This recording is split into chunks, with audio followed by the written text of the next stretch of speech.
اس شخص کے بارے میں فرمایا یہ بدبخت ہے، یہ بدنصیب ہے۔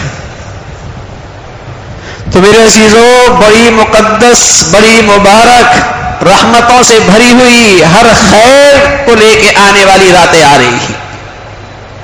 اچھی بات تو یہ ہے کہ اللہ کے گھر میں پورا وقت گزر، افطاری کے بعد آ گئے اور فجر کے بعد سحری سے تھوڑی دیر پہلے گھر میں سحری کے لیے، تو یہ تو ہر آدمی کر سکتا۔ چلو ایسا تو کر سکتے ہیں، رات کا کچھ ابتدائی حصہ، کچھ رات کا آرام، رات کے آخری 2-3 گھنٹے، یہ تو اللہ کے گھر میں گزر سکتے ہیں، یہ تو مصلی پہ گزر سکتے ہیں، یہ تو عبادت میں گزر سکتے ہیں بھائی۔ اور یہ 3, 4, 5 راتیں، یہ تو پوری راتیں عبادت میں گزرتی ہیں۔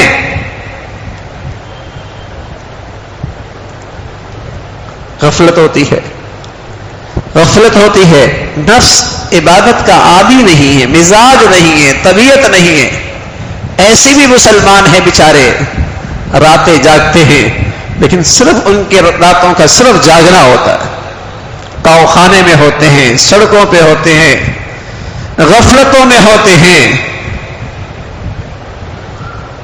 فضولیات میں ہوتے ہیں۔ راتیں جاگی، ایسا بدنصیب کہ رات جاگی بھی اور عبادت سے خالی رہی۔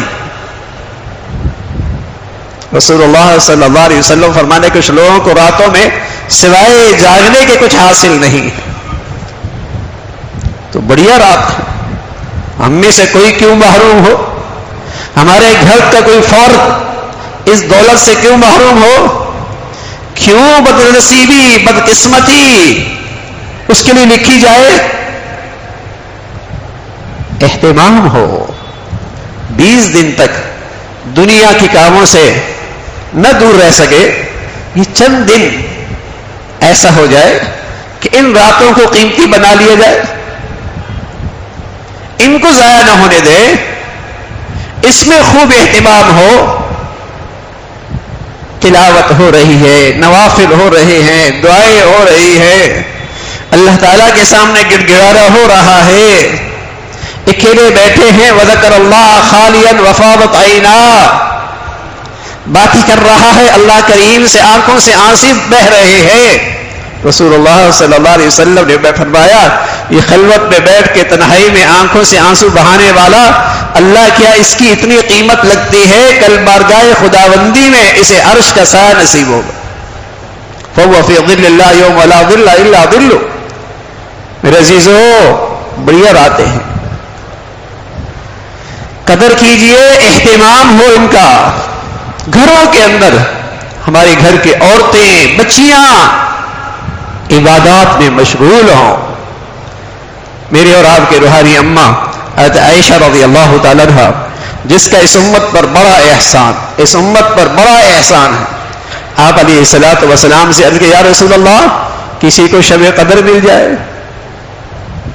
تو کون سے عبادت سب سے افضل؟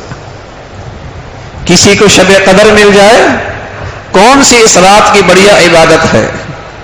پیارے رسول صلی اللہ علیہ وسلم فرمایا عائشہ اللہ سے یوں کہو اللہم انک عفو تحب العفو فاعف عنی، اس رات کی سب سے بڑی عبادت ہے تم اپنے اللہ سے سچے دل سے معافی مانگنے والے بنو۔ اللہم انک عفو، اللہ تو بڑا معاف کرنے والا ہے اور معافی کو پسند بھی بہت کرتا ہے، تو گناہگار کی معافی اور گناہگار کی توبہ تجھے بڑی پسند ہے۔ گناہگار بندہ تیرے سامنے ندامت کا آنسو بہائے تو بڑا خوش ہوتا ہے۔ اے مولا کریم، روٹھی ماں اتنی جلدی راضی نہیں ہوتی، کوئی تجھ سے دور بندہ روٹھا ہوا تیرے قریب آئے جتنا تو اس سے خوش ہو جاتا ہے اور کہتا ہے میرے بندے آنے میں دیر ہے، معاف کرنے میں تو دیر کوئی نہیں۔ اللہم انک عفو تحب العفو فاعف عنی، اللہ تو معافی بہت پسند کرتا ہے، مجھے معاف کر دے، مجھے معاف۔ یہ ان راتوں کی سب سے بڑی عبادت، ان راتوں کی سب سے بڑی عبادت۔ پہلا عشرہ گزرا، دوسرا عشرہ گزرا، تیسرا عشرہ گزرنے کو ہے۔ نماز پڑھی، تراویح پڑھی، تلاوت کی، صدقہ کیا، روزے رکھے، سحری افطار ہوئی، ساری عبادتیں ہوئی، میں جائزہ لے سکتا ہوں۔ ایمان کے لحاظ سے صحت بھی ہوئی، ایمان کے لحاظ سے صحت بھی ہوئی۔ رسول اللہ صلی اللہ علیہ وسلم نے اس کا ایک تھرمامیٹر بتایا، اس کا ایک معیار بتایا صحت کا۔ فرمایا جب جیسے جسمانی لحاظ سے معدہ اچھا ہو، معدہ ٹھیک ہو، بھوک لگتی ہے، کھانے کا جی چاہتا ہے، معدہ ٹھیک ہے، اور معدہ خراب ہو تو کھانا کھانے کا جی نہیں چاہتا، کھا بھی لے تو طبیعت بوجھل ہو جاتی ہے، مزہ نہیں آتا۔ ہاں بھائی، ایمان صحت مند ہو جائے، بڑی عبادات کی ہیں، بڑے اعمال کیے ہیں، بڑی نفلی عبادتیں پڑھی ہیں، 20 دن گزرے ہیں، دیکھ سکتا ہوں ایمان کی صحت ہوئی، علامت کیا ہے؟ عبادت کی بھوک لگنے لگ جائے، تلاوت کی بھوک لگنے لگ جائے۔ اللہ کے نبی صلی اللہ علیہ وسلم نے فرمایا یا رسول اللہ، دل سخت ہو گیا، بیمار ہے، ایمان بیمار ہے، دل سخت ہے۔ فرمایا تلاوت کرو نا، تلاوت کرو، یہ دوا کا کام کرے گا، اور جب یہ دل صحت ہو جائے گی یا ایمان کا نور اس دل کو منور کر دے گا، پھر تلاوت تمہاری غذا بن جائے گی، پھر تمہاری عبادت تمہاری بھوک بن جائے گی۔ یتورمت قدمہ، اللہ کے نبی کھڑے ہیں نوافل میں، اتنا طویل قیام فرماتے ہیں، پاؤں مبارک پہ ورم آ جاتا ہے، مزہ آ رہا ہے، اس میں لطف آ رہا ہے، لذت آ رہی ہے۔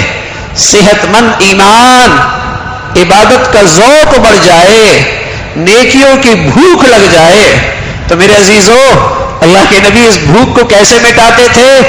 آخری عشرے میں اللہ کے گھر میں ڈیرے لگا لیا کرتے تھے، کوئی لمحہ ضائع نہ ہو، کوئی لمحہ ضائع نہ ہو۔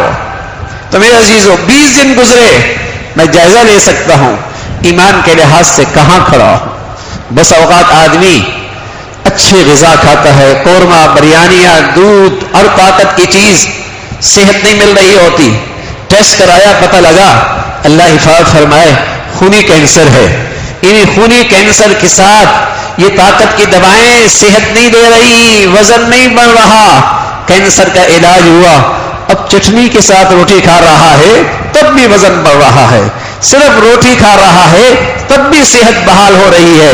20 دن عبادت تو کی، ایمان کو صحت نہ ملی۔ ارے میرے عزیزوں، تھوڑا جائزہ لے لو نا، کہیں گناہ کا کینسر تو نہیں ہے کوئی زندگی میں، کوئی زندگی میں گناہ کا کینسر تو نہیں ہے کہ آج بھی سستی ہے عبادت میں، آج بھی اللہ کی عبادت کا جی نہیں چاہ رہا، آج بھی فجر پڑھنے میں مشکل ہوتی ہے، آج بھی آنکھوں کو، کان کو، زبان کو حرام سے روکنا مشکل ہو رہا ہے، آج بھی گھروں میں بیٹیوں کی زندگی میں حیا کی چادر نہیں آئی، آج بھی میری زندگی میں لقمہ حلال کا اہتمام اور فکر پیدا نہیں ہوئی۔ کہیں ایسا تو نہیں اتنی ڈھیر ساری عبادتیں ہوئی، ایمان کی زندگی صحت بحال نہ ہوئی، کہیں خونی گناہ کا کینسر تو نہیں؟ تو میرے عزیزو، یہ آخری عشرہ تو ہے ہی، اس لیے اگر گناہ کا کینسر بھی لگا ہے توبہ کیجئے، صحت مل جائے گی، توبہ کیجئے، صحت مل جائے گی۔ لو بلغت ذنوبک عنان السماء ثم استغفرتنی غفرت لک، تیرے گناہ کتنے ہیں؟ زمین کے ذرات سے زیادہ ہیں، سمندر کے قطروں سے زیادہ ہیں، زمین کی چھاتی پہ لگے پتے درخت کے پتوں سے بڑھ کر ہیں، آسمان نما چھت کے ستارے سیاروں سے زیادہ ہیں۔ بارگاہ خداوندی میں مایوسی کوئی نہیں ہے، تیرے گناہوں کی بلندی آسمانوں کو چھونے لگے۔ ثم استغفرتنی غفرت لک، ندامت لے کے آ، اللہ سب معاف فرما دے۔ لیکن میرے عزیزو، اس فرصت سے فائدہ اٹھائیے، اس فرصت سے فائدہ اٹھائیے۔ رحمت کا یہ شامیانہ رمضان تک رہتا ہے، یہ رحمت کا شامیانہ رمضان تک رہتا ہے، طبیعتوں میں نیکی کا میلان رمضان کی گھڑیوں میں رہتا ہے۔ اگر اس میں صحت کا فائدہ نہ اٹھایا، ایمانی روحانی صحت کا فائدہ نہ اٹھایا اور اپنی گناہوں پہ سچی ندامت نہ کی، خطرے کی بات ہے، خطرے کی بات ہے۔ اللہ کے نبی صلی اللہ علیہ وسلم نے جبرائیل آمین کے بد دعا پر آمین فرمائی، فرمایا وہ شخص ہلاک ہو جائے، رمضان ملے، بخشش نہ ہو، کہا آمین۔